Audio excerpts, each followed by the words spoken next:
সব ঠিকঠাক করে এখন আমার মত নিতে এসেছো।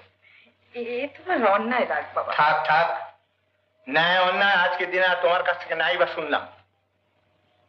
পাত্রটিকে এমএ পাশ করে রিসার্চ করছেন। রিসার্চ করছেন?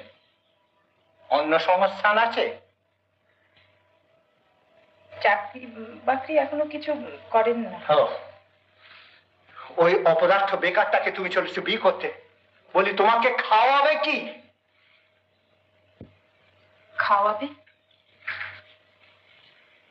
এই লজ্জার হাত থেকে, এই দৈন্যের হাত থেকে নিজেকে বাঁচাবার জন্যই তো লেখাপড়া শিখেছি বাবা। আমাকে অপর একজন খাওয়াবে, নইলে খেতে পাবো না।